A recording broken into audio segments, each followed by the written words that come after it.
to draw. What to draw? Going to do a thumbnail sketch here. Thumbnail sketches are what they sound like. They're small, like thumbnails, not as small as thumbnails, but they are small, and they should not be perfect unless you're just a freaking creative genius. They're just to give you an idea of what it is you want to do. You don't want to invest a lot of time, because that time can be put into the finished product. So the thumbnail allows you to do something quickly and give you an idea of your shading and your lines and your composition or whatever, without spending too much time finishing it up, and that becomes wasted time if you spend that time on the thumbnail. You spend 2 hours on a thumbnail. That's not good. Now, that depends. If you're doing something for a movie, which I've never done, then you might want to spend more time on it.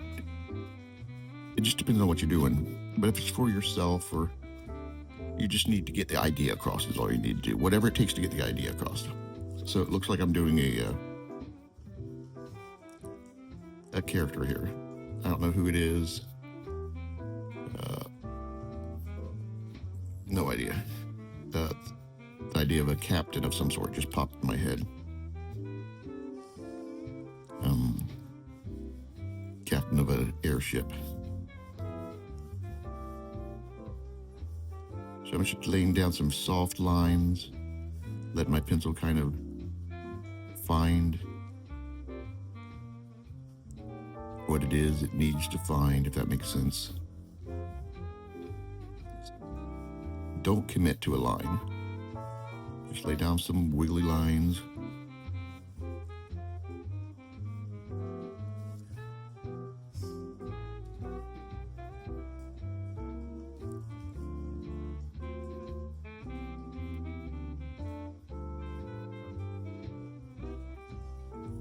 This isn't going to be realistic.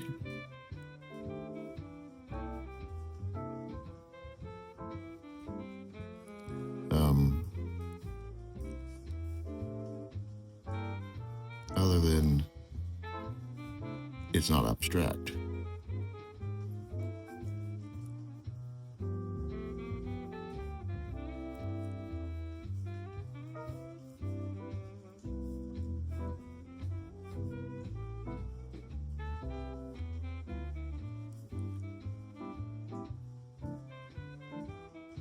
Another reason to keep it light is you can go in and, as you're working, you can find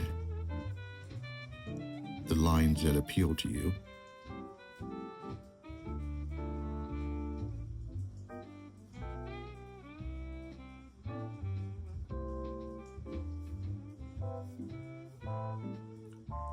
Right there, you see I had a line here and a line up here for the eyes, and this line is too high.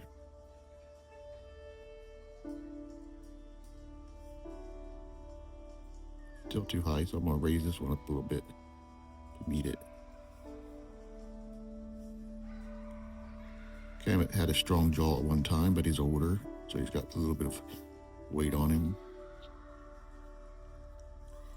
Okay, what I'm going to do now is, this is something new I'm doing. I'm going to lay down some real light shading.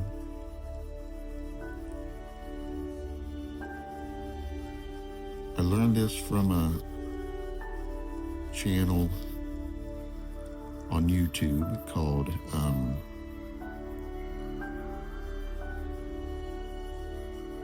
what is it called? Drawing. Shoot. The guy's amazing. Drawing sessions.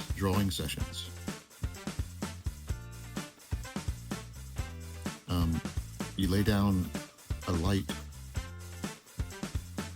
shaded area in different directions.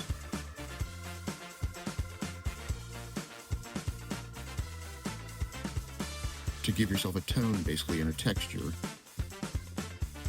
If I'm staying in camera.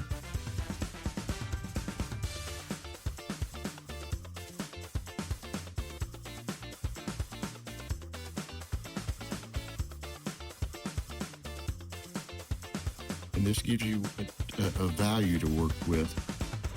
He doesn't do much erasing, nor do I, at least not for mistakes, but I do it for highlights in my drawing. He tends to just leave those alone. So now I'm going to go back in and find the stuff I like. Yeah, drawing sessions. A wonderful artist and really creative, does monsters and creatures, a lot of creatures, but he can draw anything.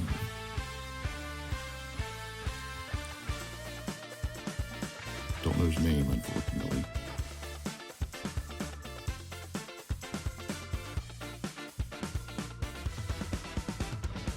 For the eyebrows here, I'm just using hatch lines. I don't want it to look like he's got makeup on. I want him to have eyebrow liner, or whatever it's called. Now this eyebrow here is a little bit shorter and more angled because his head's turned slightly to his right, our left. And I'm gonna give him a nice furrowed. Is that, what's the word? Wrinkled brow. Hope this is showing up.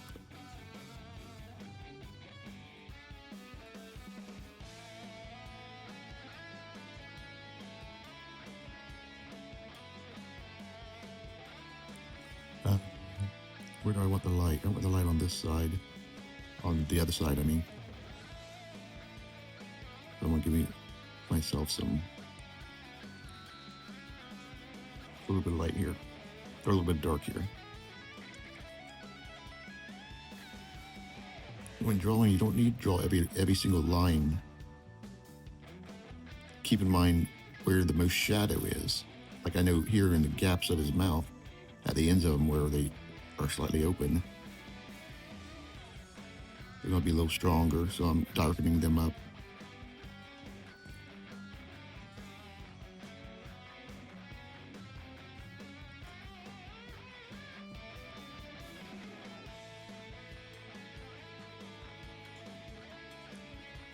Under the eyes, or under the eyebrows, probably going to be dark, depending on the lighting, of course.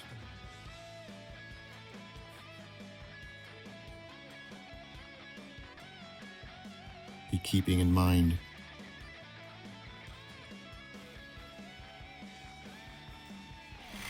baggy eyes because he's older, so he's going to have some darker and lighter areas according to the light source.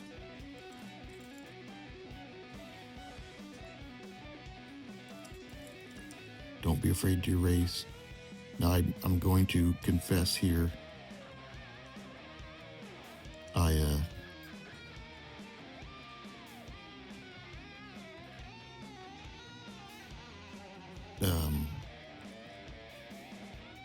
did something to my back and arm and neck,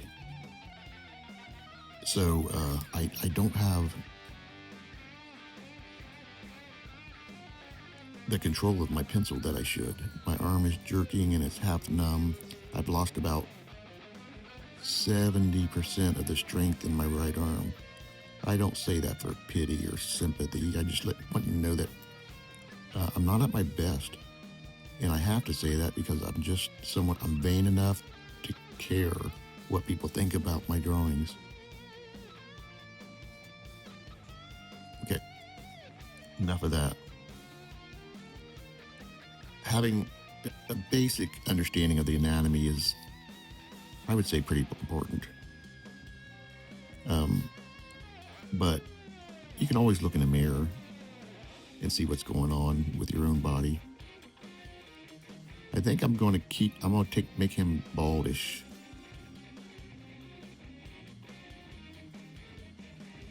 like that idea.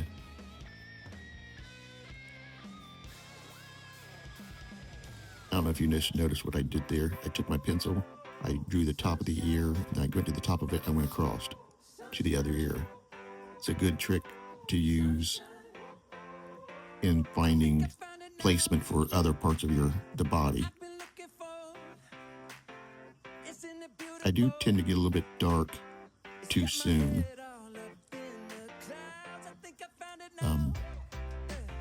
It's not a good idea. It looks like this guy has a beard already, so I'm going to give him one.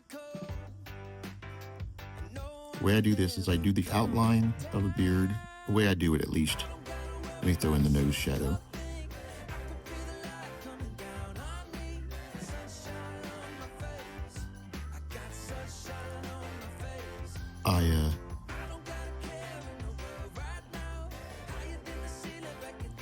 I do the outlines, little teeny patches, some long, some short, keeping in mind where that hair is going to be.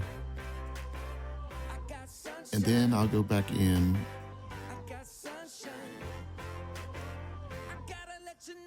after I do the hatches with some shading and some longer hatch marks here and there. And I'm keeping in mind, so I'm on the other side of the beard, so I'm hatching the other direction. Quick strokes. Just up, up, up. Up, up. Right here, a little. Then down by the mouth, I'm putting a few quick hatch marks, change direction. Some longer ones here. And something under here, you want to indicate the lip with a shadow. You don't want to draw the lip necessarily. If you got a huge drawing, you might.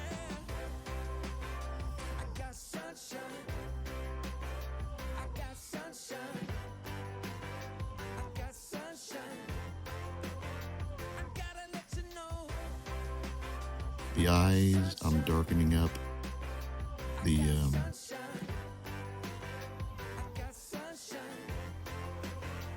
top of the eyelid, the top eyelashes, because you want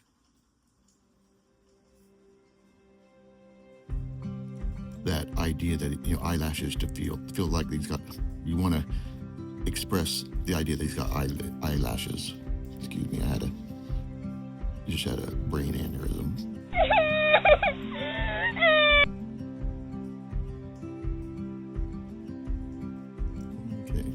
Keep in mind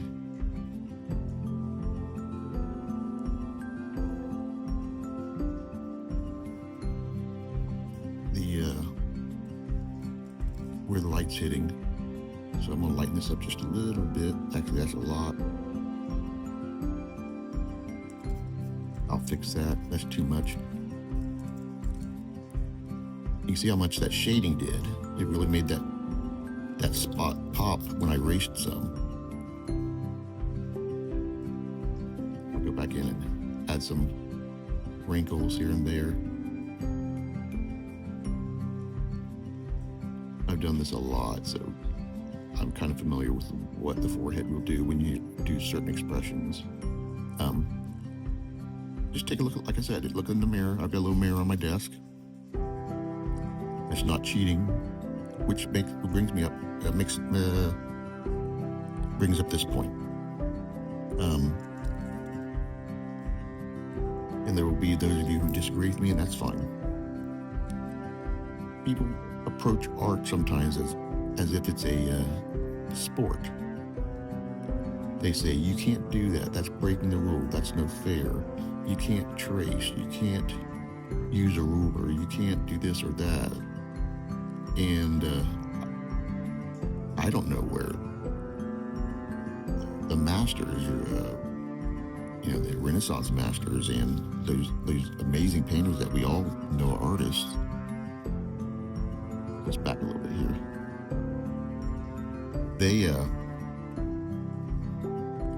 They use tools. They even had a means to trace. Not that they went out and traced everybody's art and called it theirs. That's different. You never want to do that. You never want to take someone else's art and call it yours. That's worse than cheating. That's well, it's not good. What do they say? Good. It's not. Wow, daggone it.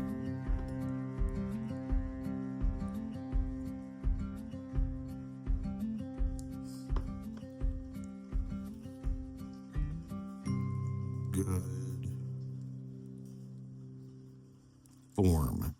It's not good form. That's what they call it. Now I'm going to dab my eraser here. Just lighten up the overall graphite over here.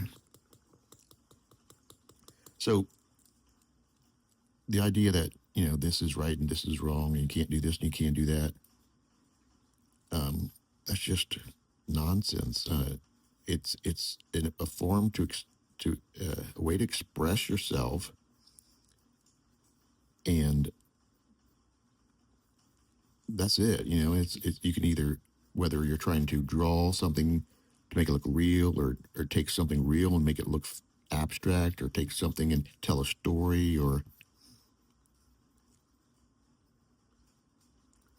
that's the goal, is to achieve the goal you set out for. It's not about how you do it. It's whether what you did worked.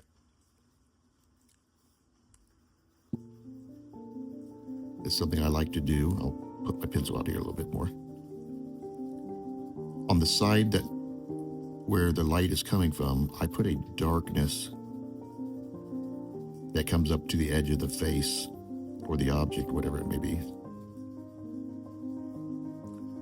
just to accentuate the lightness of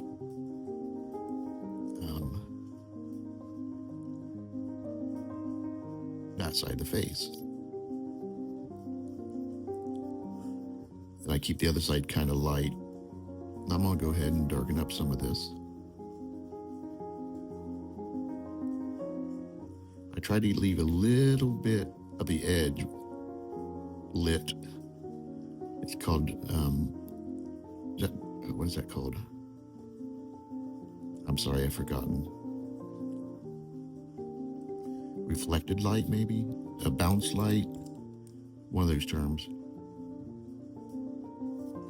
It's just the idea that light's coming back. I don't usually use my finger, but I don't want to spend too much time on this sketch. There we go. It's light coming down from here, hitting the forehead, casting a shadow on the other side, but it bounces off whatever's on this side and comes back and lights this rim lighting. No, it's one of those guys. I'm sorry. Now, another reason to shade over what you've drawn is the shadow is going to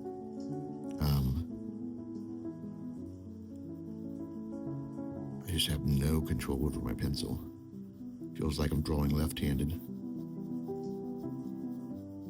The shadow isn't going to just hit certain areas and skip over other areas. If a shadow is laying across 4 or 5 objects, it's going to hit each object. And dark object will get darker, a lighter object will get slightly darker because it's lighter. So you got to keep in mind that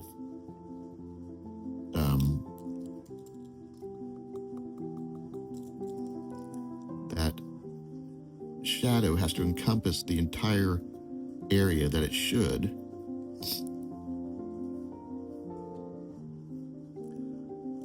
I'm not liking this neck at all. It's okay. It's a sketch. It's not perfect. I think what I don't like about it is I don't have a shoulder on it. Maybe that will help. Yeah, that helped a little bit. And clavicle. I guess these are traps. Are these traps? What are these? Help me out. Muscles I'm not as good with. There we go.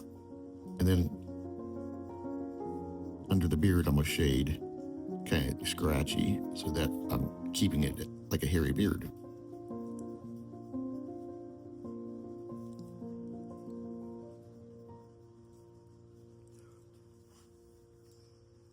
I'm getting to where I'm not enjoying this, which is probably a good time to stop. And if I want to come back to it, I will. I probably won't. It probably will just hang around in my sketchbook. And I'll admit something to you right now.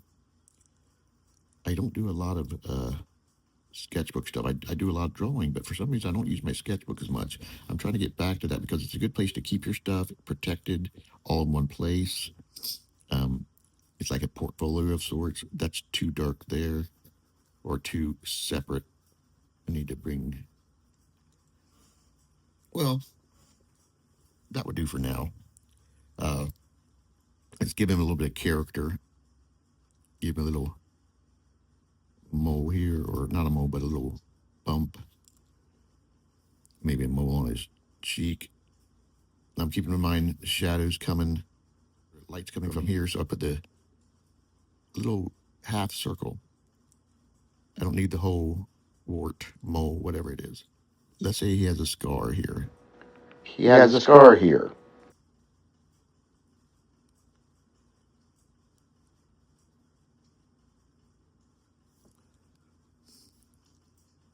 The ears could use a lot more work. Go in and kind of give it some detail.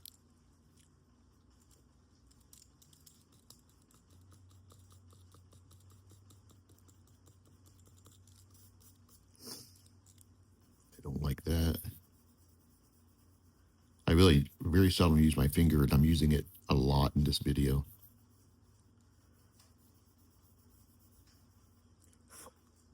Anyways, we're going to be doing this every week. I hope you enjoy it. As I said, I'm not 100% today. Well, I haven't been 100% for a while. So I apologize for my, I feel like I'm a zombie. I'm usually a little more excited about things. But everybody has their down days. Okay, I hope you enjoyed that. So let's sign this. So you have an idea. That's the size I'm drawing. I draw that size larger. Sometimes I draw smaller, but in general, that's about the size of a thumb. You get the idea. Johnson, let's sign the year 2025. Coming to the end of that, let's go ahead and give it a month for the fun of it. All right. Then give myself a little crown because I'm special. Okay. Mark Johnson for Iconica Sight and Sound Studio. I should have said that at the beginning. Please subscribe if you enjoy this. You think about it. You just push a button. You don't get charged any money. You don't have to pay anything monthly. No one contacts you and says, hey, are you watching? You just push a button and you're making it easy for other people to see what I'm doing. You make it easier for me to continue doing stuff like this. It just helps to make the channel more available to the public. And all it is clicking a button. If you like this kind of stuff, we draw all kinds of things. Creatures, monsters, animals, humans, buildings, fruit, whatever. Give me some ideas of what you would like to see me draw, and we'll go from there. I'll give you a few here at the end. I'll end it with a few drawings that I've done that I'm particularly proud of, or not. Just stuff that I think I did a decent job. Okay, Mark Johnson, Iconica Sight and Sound Studio. Wow, bathroom tile.